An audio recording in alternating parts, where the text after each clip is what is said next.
අවසන් විරුතරු 12 දෙනා අතර සිටින එකම නාවික හමුදා නියෝජනයටයි මේ ආරාධනා කරන්නේ. මේ ශ්‍රී ලංකා නාවික හමුදාව නියෝජනය කරමින් වෛද්‍ය සහායක සුමේන්ද්‍ර රිෂි.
සන්දුවනිය චිත්‍රපටයේ කතා නායිකාවත් අප සමග ඉන්නවා. ඈත් අදහස් දක්වාවි. ඊට කලින් අපි ජැක්සන් ඇන්තනි මහත්මයා වෙත යමු.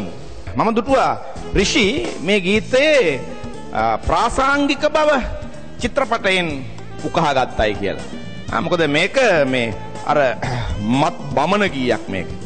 දැන් මීට පෙර අපේ යුගයේ තිබුණානේ මේ ලෝකේ සියල්ලෝ සිනා වෙන්නේ ඇයිදෝ බීලයයි කියා මං සිතා ඉන්න හොඳ නෑ කියලා එච්.ආර්. ජෝතිපාල ගායනා කරන ගීතයක්. ඒ බමන ගීතයක්. ඒ වගේ මේ බමන ගීතවල මේ වර්තමාන රිෂිලාට අහුවෙන බමන ගීතය තමයි මේ. මොකද මගේ මම රිෂිලාගේ වයසේදී මටත් ඒ වගේ ගීතවලට හරි ආසාවක් තිබුණා. එනිසා සුමේන්ද්‍ර රිෂි මේ වයසේදී එයාගේ තරුණ අවදීදී අද හරිම හැන්සම්, හරිම ලස්සනයි, ඇඳුම ලස්සනයි, රංගනය ලස්සනයි. ඒ නිසා කොහොමත් ලස්සන කොල්ලනේ. මම සන්තෝෂ වෙනවා මගේ සුබ පැතුම් සුමේන්ද්‍ර. බොහොම ස්තුතියි සර්. මම හිතනවා ඊටමත් ප්‍රාසංගික බව හොඳින් නිරූපණය කළ හැකි ගීයක් ඔබ තෝරාගත්තා. ඔබේ තරුණකමට, ඒ ජවයට, ඒ තාරුණ්‍යයට ගැළපෙන ගීතයක්. මම හිතනවා චිත්‍රපටයේ දසුන් මවන්නට ඔබගේ ගායනය සමත් වුණා. සහ මම ඒ ගීතය තුළ ඊටම සැහැල්ලුවෙන් ඔබ සැරිසරුවා. සුබ පතනවා.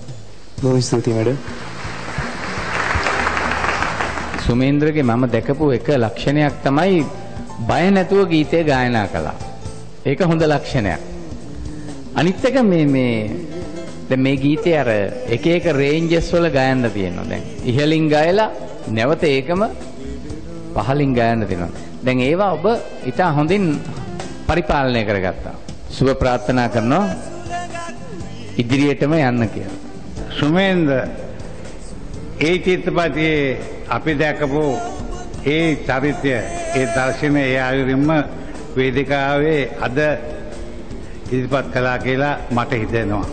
ඉතින් ඒ ගැන අපි සතුටු වෙනවා. මගේ පිටපතින් අපේ නෝනලා සතුටු වෙයි කියලා මං හිතනවා. මොකද ඒ චරිතය ඒ වෙලාවේ තිබුණ ඇට්මොස්ෆියර් එක අපිට මවලා දුන්නා කියලා මං හිතනවා.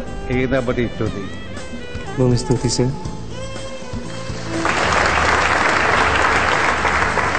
ඉතින් මේ තරගයේ ඉදිරියට එන්න ඔබ ඉතා හොඳ ස්ථානයක දැන් රැඳෙන්නේ. ඔබට දැන් පුළුවන් ආදරණීය ප්‍රේක්ෂකයන්ට මතක් කර දෙන්න ඔබට ඒ වටිනා SMS මනාප ලබා දෙන ආකාරය. මට පුංචි විනාඩියක් ලබා දෙන්න. ඇත්තටම මේ වේදිකාවේ මේ ආකාරයට ගීතයක් ගායනා කිරීම පිළිබඳ මගේ හිතේ ලොකු ආඩම්බරයක් තියෙනවා. ඒ ආඩම්බරය මම සාමාන්‍ය පුද්ගලයෙක් වශයෙන් මම දකින්නේ. ඇත්තටම හමුදාවක සේවය කරන රණවිරුවෙක් වශයෙන් මට ඒ ආඩම්බරය ගොඩක් තියෙන්නේ. ඉතින් ඇත්තටම රණවිරුවෙක් වශයෙන් මේ වේදිකාවෙල මේ විදිහට ගීතයක් ගායනා කරන්න එකපාර අවස්ථාවක් ලැබෙන්නේ නැහැ රණවිරුවෙකුට. ඉතින් ඒ අවස්ථාව උදා වෙන්න යම් එක තැනකදී සංකල්පයක් බිහි වෙන්න ඕන. ඉතින් මේ සංකල්පය ගිහි කරපු අපේ ගරු ආරක්ෂක ලේකම්තුමා අතිගරු ගෝඨාභය රාජපක්ෂ මැතිතුන්ට මම මේ අවස්ථාවේදී මගේ ගෞරවනීය ප්‍රණාමය පුද කරනවා. මගේ අංකය අංක 35 RRS හිස්තන අංක 35 යොදලා 77යි 70ට ඕනෑම දුරකථන ජාලයකින් හැකිතාක් SMS මනාපේවල මම මේ වේදිකාවේ ඉදිරියටම රැගෙන යන්න කියලා. බොහොමත්ම ස්තුතියි.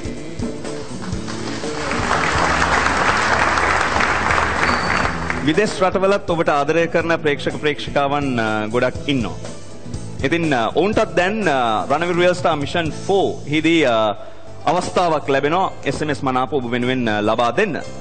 ඔබට හැකියාව තිබෙනවා විදේශ රටවල සිට ආදරණීය ඔබගේ විරුතරු වලට SMS මනාප ලබා දෙන්න. රණවිරු සුමේන්ද්‍ර රිෂි වෙනුවෙන් ඔබගේ වටිනා SMS මනාපය ලබා දිය යුතු වන්නේ RRS හිස්තනක් අංක 35 සඳහන් කොට 02 94 777 99යි 44යි 66යි යන අංකයට.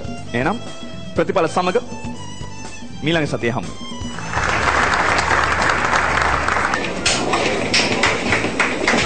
That's all.